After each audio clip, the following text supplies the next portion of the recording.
Am I the a-hole for not giving my sister money out of my unborn children's bank account? I'm 28 female, have been married to my husband 29 male for 7 years. We were high school sweethearts and tied a knot as soon as we felt it was right in our adulthood. We always knew we wanted to have a family with 2 kids, 3 at most, but we didn't want to just start having babies without doing everything we possibly can to prepare. So immediately after we got married, we made 2 joint accounts, one for our shared finances and one for our future children. We would both work pretty decent jobs, and we have been putting $200 to $300 out of our paychecks into the account for our future children, plus all the other money that we received outside of work, birthdays, gifts, etc. That account is now sitting at a pretty decent amount of money. My sister is under some financial strain at the moment. Not too long ago, she got in a car accident where she totaled her vehicle and the other driver's vehicle. Was her fault, but everyone's okay. And she didn't have insurance. Now it is basically impossible for her to get affordable insurance, and she is paying out of pocket for the damages to the other party's vehicle/medical bills. My parents called me yesterday and asked me to come and see them, so I did. When I arrived, they sat me down and proceeded to ask me if I could give my sister $10,000 out of the account for my future children. Without hesitation, I said no, and they called me inconsiderate and a bad sister. I explained to them that my husband and I have been saving that money for the last 7 years to prepare for our future family, and that is just not a decision I can make. That my sister is facing the consequences of her own actions, and I shouldn't have to put up money that I have been saving for mistakes she made. They aren't seeming to see it from my point of view, and clearly not seeing how ridiculous of a request that is. They said it won't hurt since I don't plan on getting pregnant anytime soon, and that they will work up a way to pay us back. But I stood firm in my decision, and I told them that my sister made her bed by driving irresponsibly, and now she has to lie in it. So am I the a-hole? Now for the top comments before reading the update. Tell your parents that she's their kid, and the money is for your kids. They even know about the account and how much you have in there? It's not anyone's business what you do with your finances, except for you and your husband. Yes, stop telling people how much money you have. It's not their business. After reading Reddit for 2 years, I can't believe how many people blab their personal finances to their family. All that does is bring out the moochers. Zip it. Just tell your parents you talked to your sister and you guys worked things out. This does 2 things. Kills their current request for money and puts them on notice that you two have no problem talking about money issues, which heads off any further asks for money. I actually really love this idea. Edit/update. Thank you for all the kind comments and helping me see things from all perspectives. I'm editing this because I have recently been in contact with my sister about this, and she had no clue that my parents were going to ask me for such a large amount of money, let alone any money at all. She said that she asked them for assistance, about $500, but she's paid off majority of the costs of the damages. It only needs about $3,000 until the damages are completely paid off. She's also said she's not worried about getting a new car right now because her boyfriend's mother is letting her use her old one that is not being used otherwise. She also said she has never asked them for assistance on this specific matter anytime before the other day. So that leaves me puzzled as to why they need 10 grand if my sister owes a little under 3 grand for the damages, and if they were even going to use the money to help my sister in the first place.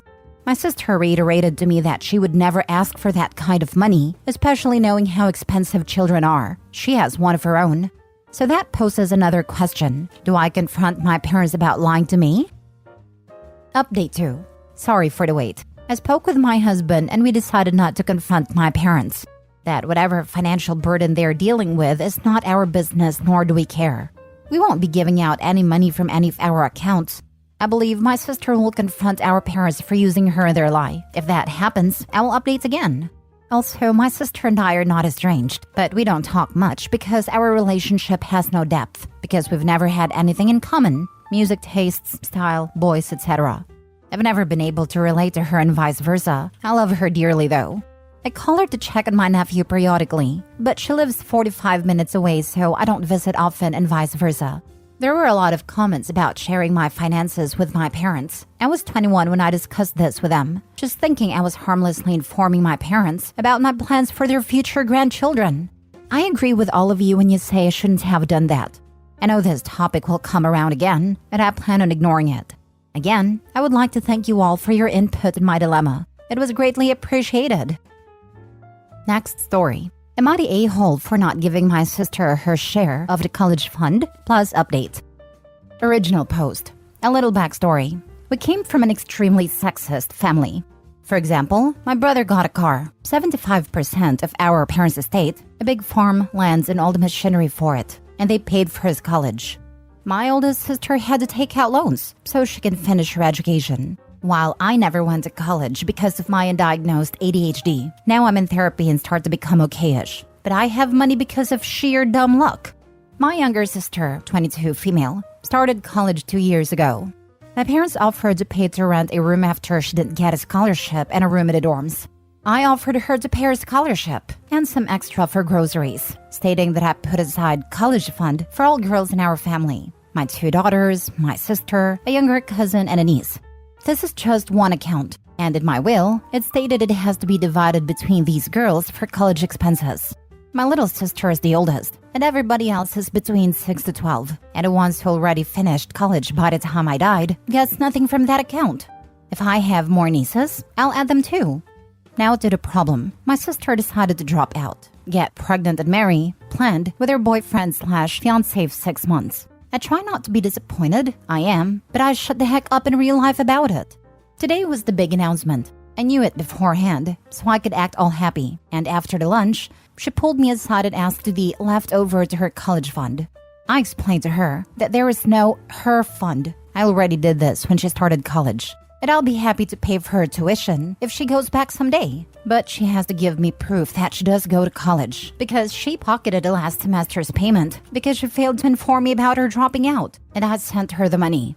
She freaked out because she counted on that money for a down payment for a 3-bedroom apartment, co-owning with her fiancé, but I stood firm in my decision. She accused me of trying to control her with my money and punishing her because she chose a different path in life, being a stay-at-home mom and not having a career. Our mom pointed out that it wasn't really feminist of me to not support her in this. Now for the comments before reading the update. Not the a-hole. You said you'd pay for college. She's not in college, and you're willing to pay if she chooses to go back, which makes you definitely not the a-hole. Your sister is seeing this as you giving her money because you've been sending her money to cover costs, and money's fungible. She's wrong, but I see how she came to that conclusion. I'd suggest if you want to avoid this sort of problems with the other people you are supporting, maybe ask them to send you the bill and instructions for how to pay it.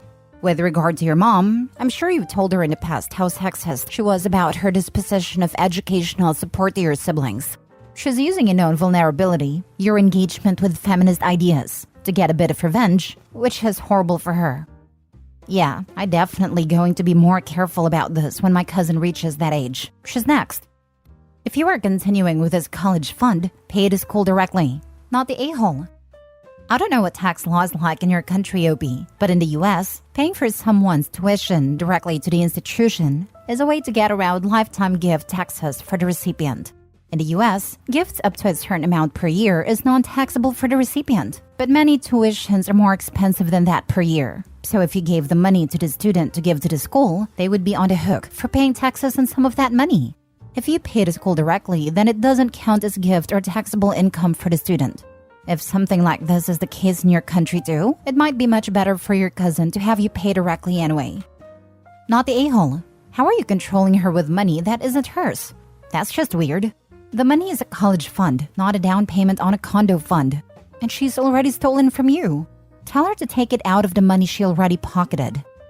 Turns out she thought it's hers, and if she has a daughter, she's going to get added on that list.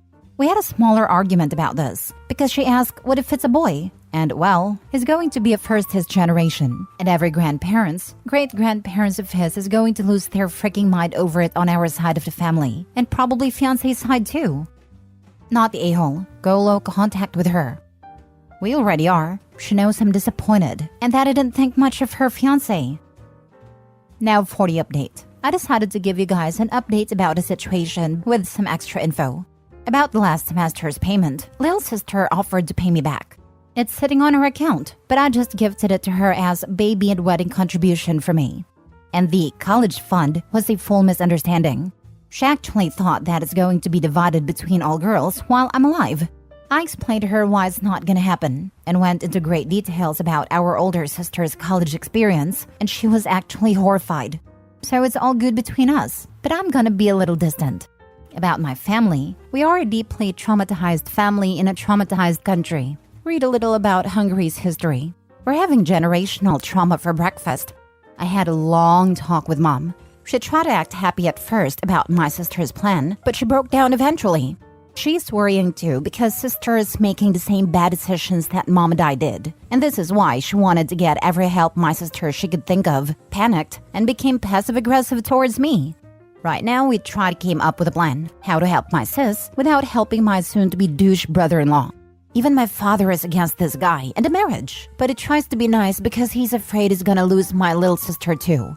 And a few words about Mr. Douche, my future brother-in-law. He's already trying to isolate my sister, who has a codependent personality and wants to play house with anybody who's willing to try it. Hard to watch this crap show, but when everything unfolds, she needs to know she got me, and Mom, maybe even Dad too, in her corner. Me? Douche is careful with me, because they need the money, but still tried some crap steering with me. We'll see what happens next, but one thing for sure, after they split, 1 to 2 marriages ends in divorce over here, so the chances are high. I'm gonna find my sister a good therapist.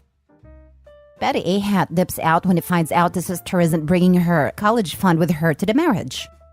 Nah, because he still will end up with a free bangmaid. The Hungarian majority lives either below or very freaking close to the poverty line and hold extremely sexist views. So the fact that he will get a maid he can bang anytime while drinking away any money is a pretty cheery future a man here can ask for. I remember instantly falling in love with my husband when he, without prompting, started to dust or do the dishes and give me a painkiller when I was on my period. It's pretty freaking basic, but also it's pretty freaking hard to find as well. Where's brother, and why does he have 75% of his parents' estate? I'm also impressed that Opie didn't throw in their mother's face about where was feminism when Big Sis lived in roach-infested apartment. And where is Big Sis too? It sounds like a bastardized version of the primogeniture still practiced here. The family seat, titles, and money goes to the firstborn male, the entire estate, in order that wealth isn't broken up into ever smaller pieces with each generation until, the horror, nobody can pay for the maintenance costs of their castle or their family's traditional seat in the countryside. Thus, they have to sell it. But Hungary was part of the USSR, and they abolished the inheritance of property. So there is no long line of inheritance and loss. And the parents are still alive. They just gave away their land to their son? After we left the Soviet Union, there was a redistribution of land based on the original property ownerships. So yes, the line of inheritance is still there. Usually what happens is that the kids just take over from the parents and the parents retire, but they still own the land. They just write a will if they don't want their kids to inherit evenly. I have a friend that grew up like this. Her father was Serbian and so is her husband. Her parents paid for her brother to be a doctor and the other one a chiropractor, while she got nothing. Her parents expected her to get married and not have a profession. She put herself through nursing school, and her brother paid for her master's degree. She's now getting her doctorate, and she was a director at the University of Pennsylvania. Now she goes to rehab hospitals around the country and evaluates them. Moral of the story, some women wants to be more and nothing will stop them. Not even misogynistic parents. Last story. Am I the a-hole for not supporting my sister's plan to be a single mom by choice? My 30 male sister, 32 female, recently got out of a 7-year relationship after being cheated on. She was sure that she was going to marry this guy. She's wanted to be a mom for a while, but was waiting to be married. A couple nights ago, she came over to my house and had dinner with my family. After the kids went to bed, she told me and my wife about her plan to have a kid via sperm donor. I think she thought I was going to be happy for her, but I was not. I told her I can't believe that after growing up without a father in the household, because our dad died when we were very young, she would purposely put kids in that situation. It seems incredibly selfish. She said she's prepared to do it alone, and has strong men to be role models around, including me. I told her not to rely on me as a major role model, as my wife and I are strongly considering moving abroad before our kids start school. My wife is an EU citizen, and we may move to be closer to her family in Europe. Suffice to say, the rest of the conversation didn't go well. She stormed out, and yesterday was texting me how disappointed in me she was. I basically told her sorry if I was harsh, but I 100% believe everything I said. I just can't imagine purposely bringing a kid into a disadvantaged situation like that just because she's not sure if she'll ever find a partner again. You can disagree all you want, and you shouldn't be forced into a father figure. But if you think that a child has a better life just because it has two parents, that's just crazy. My parents divorced when I was 2 years old, and my mother was my primary provider and she raised me without my father. And I have an amazing life, and I'm an amazing person because of my mother, and I grew up without a male figure around. My first male figure came into my life when I was 11 years old in the form of my stepdad. Don't put down single mothers because you don't believe in it or grew up in a tough way. But it is a lot easier with two involved parents versus one. The key is both need to be involved. Sure, I was raised by a single mother for years, and it's rough. We were fine, sister and I mostly, but really hard on my mom. I have a friend who married a POS, had 2 kids with him and then divorced. She is a fantastic mom, and her kids are far better off without their father in their lives, but she has it hard. There was no downtime when you are a single parent. Everything starts and stops with you, and it can be really exhausting and relentless. When you have a dependable, involved partner, you can beg off when you need to. Whether it's because you had a tough day at work, are tired, or not feeling it, whatever. You can also divide and conquer. One parent handles school drop-offs, one parent handles appointments, one parent buys clothing, one parent takes care of lunches. You alternate who stays home with a sick child, etc. When you're a single parent, you do all of it all the time, and it is not easy.